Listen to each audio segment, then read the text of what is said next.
بسم اللہ الرحمن الرحیم۔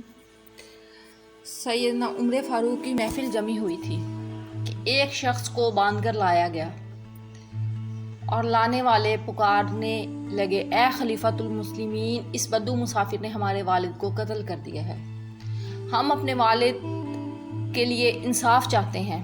حضرت عمر اس مسافر سے مخاطب ہوئے، کیا تم ہی نے ان لڑکوں کے والد کو قتل کیا ہے؟ وہ مسافر بولا، جی، مجھی سے یہ گناہ سرزد ہوا ہے۔ حضرت عمر نے پوچھا، اس قتل کی وجہ کیا تھی؟ مسافر بولا، حضور، میں صحرا کا رہنے والا ہونے اور سفر پر تھا کہ میرا اونٹ ان لڑکوں کے والد کے باغ میں چلا گیا اور پتے کھانے لگا، جس پر ان کے والد نے میرے اونٹ کو مارنا شروع کر دیا۔ مجھ سے یہ برداشت نہ ہوا، میں نے ایک پتھر اٹھا کر ان لڑکوں کے والد کو مارا، جس سے ان کا باپ موقع پر ہی جاں بحق ہو گیا۔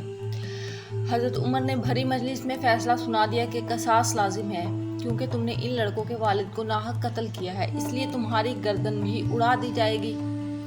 مسافر حضرت عمر سے کہنے لگا، حضور، میں جانتا ہوں کہ مجھے قصاص کے لیے قتل کر دیا جانا ہے، لیکن میری ایک گزارش ہے کہ صحرا میں میری بیوی اور بچے اکیلے ہیں، میں ان کے کھانے کا بندوبست کے لیے نکلا تھا، اگر میں یہیں قتل کر دیا گیا تو میری بیوی اور بچے بھوک سے صحرا میں ہی مر جائیں گے، ان کا کوئی اور دوسرا آسرا نہیں ہے۔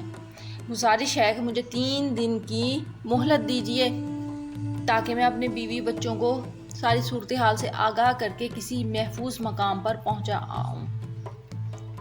مسافر کی یہ بات سن کر ساری محفل پر سناٹا چھا گیا۔ اب کیا ہوگا؟ خلیفہ کیا فیصلہ کریں گے؟ کیا اس شخص کو مہلت ملنی چاہیے؟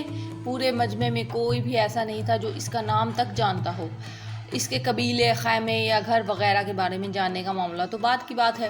چنانچہ ضمانت دینے والا کوئی نہ تھا، کیونکہ یہ 10 درہم کے ادھار یا زمین کے ٹکڑے یا کسی اونٹ کے سودے کی ضمانت کا معاملہ نہیں تھا۔ یہاں ایک گردن کی ضمانت دینے کی بات ہے جسے تلوار سے اڑا دیا جانا تھا، اور کوئی بھی ایسا نہیں تھا جو اللہ کی شریعت کی تنقید کے معاملے پر حضرت عمر رضی اللہ تعالیٰ سے اعتراض کرے یا پھر اس شخص کی سفارش کے لیے کھڑا ہو جائے۔ محفل میں موجود صحابہ پر ایک خاموشی سی چھا گئی تھی۔ اس صورتحال سے خود حضرت عمر رضی اللہ تعالیٰ بھی متاثر ہوئے، کیونکہ اس شخص کی حالت نے سبھی کو حیرت میں ڈال دیا تھا۔ کیا اس شخص کو واقعی قصاص کے طور پر قتل کر دیا جائے، یا اس کے بچے بھوکے مرنے کے لیے چھوڑ دیے جائیں، یا پھر اس کو بغیر ضمانتی کے ہی واپس جانے دیا جائے؟ اگر واپس نہ آیا تو مقتول کا خون رائے جائے گا۔ خود حضرت عمر رضی اللہ تعالیٰ سر جھکائے افسردہ بیٹھے تھے۔ حضرت عمر نے ان دونوں لڑکوں کی طرف دیکھا جن کے والد کو مسافر نے قتل کر دیا تھا۔ کیا تم دونوں اس شخص کو معاف کر سکتے ہو؟ نہیں، ہرگز نہیں، ہم اپنے باپ کا قصاص لے کر ہی رہیں گے۔ اس شخص کو ابھی قتل کیا جائے گا، کیونکہ یہ بغیر ضمانت کے یہاں سے نہیں جا سکتا، اور ضمانت اس کے پاس ہے ہی نہیں، اس کو تو کوئی جانتا ہی نہیں۔ دونوں لڑکوں نے یک زبان ہو کر کہا۔ حضرت عمر نے بآواز بلند کہا، اے لوگو، میں آخری بار پوچھ رہا ہوں، کوئی اس مسافر کی ضمانت دے سکتا ہے کہ یہ 3 دن کے لیے اپنے بچوں کے پاس جا سکے؟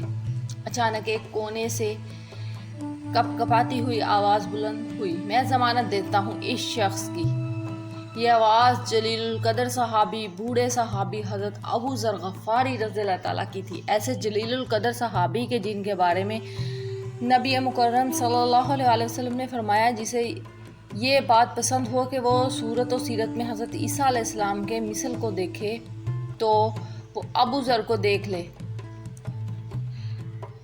چنانچہ حضرت ابو ذر غفاری اپنے زہد و صدق سے بھرپور بڑھاپے کے ساتھ کھڑے ہو کر کہنے لگے، میں ضمانت دیتا ہوں اس شخص کی۔ حضرت سیدنا عمر فاروق رضی اللہ تعالیٰ نے کہا، ابو ذر، اس نے قتل کیا ہے، چاہے قتل ہی کیوں نہ کیا ہو۔ حضرت ابو ذر رضی اللہ تعالیٰ نے اپنا اٹل فیصلہ سنا دیا۔ حضرت عمر رضی اللہ تعالیٰ نے کہا، جانتے ہو اسے؟ حضرت ابو ذر رضی اللہ تعالیٰ نے فرمایا، نہیں جانتا۔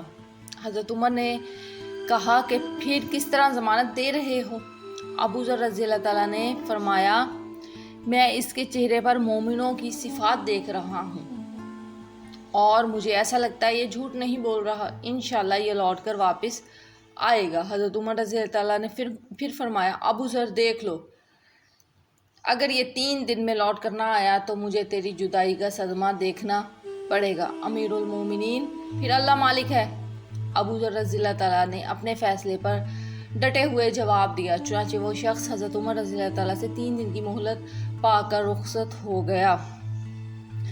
کچھ ضروری تیاریوں کے لیے بیوی بچوں کو الوداع کہنے اور اپنے بعد ان کے لیے کوئی راہ دیکھنے کے لیے چنانچہ 3 راتوں کے بعد عصر کے وقت شہر میں الصلاۃ الجامعہ کی منادی بھر گئی۔ نوجوان اپنے باپ کا قصاص لینے کے لیے بے چین اور لوگوں کو مجمع اللہ کی شریعت کی پابندی دیکھنے کے لیے جمع کر دیا گیا۔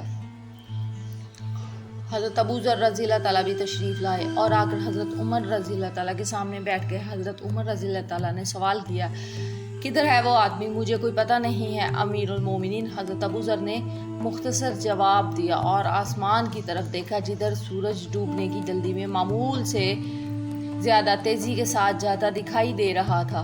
محفل میں ہو کا عالم تھا۔ اللہ کے سوا کوئی نہیں جانتا تھا کہ آج کیا ہونے جا رہا ہے۔ قاتل نہیں آتا تو ضامن کی گردن جاتی نظر آ رہی تھی۔ مغرب ہونے میں چند ہی لمحے باقی تھے کہ وہ مسافر لوٹ آیا۔ سارے مجمع میں اللہ اکبر کی صدائیں بلند ہوئی۔ حضرت عمر اس مسافر سے مخاطب ہوئے، تمہارے لوٹ آنے کی کیا وجہ بنی؟ آج تو لوٹ کر نہ بھی آتا تو ہم تمہارا کیا کر لیتے؟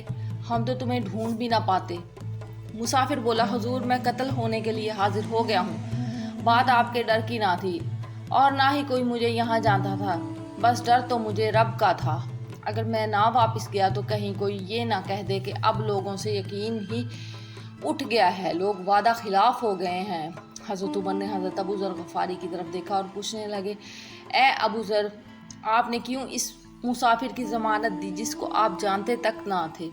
ابو ذر رضی اللہ تعالیٰ نے فرمایا، اے عمر، مجھے اس بات کا ڈر تھا کہیں کوئی یہ نہ کہہ دے کہ اب لوگوں سے خیر ہی اٹھا لی گئی، کہ کوئی بھی کسی کی ضمانت دینے کو تیار نہیں۔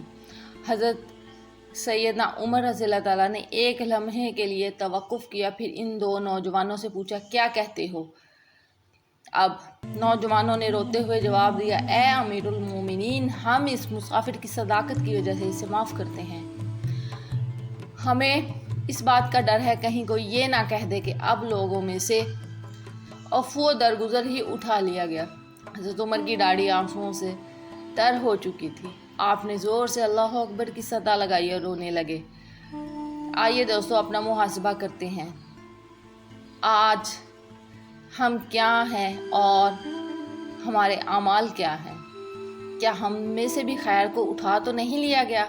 کیا ہمیں درگزر کرنے کی خصوصیت موجود ہے؟ اللہ اکبر۔ ویڈیو اچھی لگے تو مجھے بتائیے گا، چینل کو لائک اور سبسکرائب بھی کیجیے گا۔ اللہ حافظ۔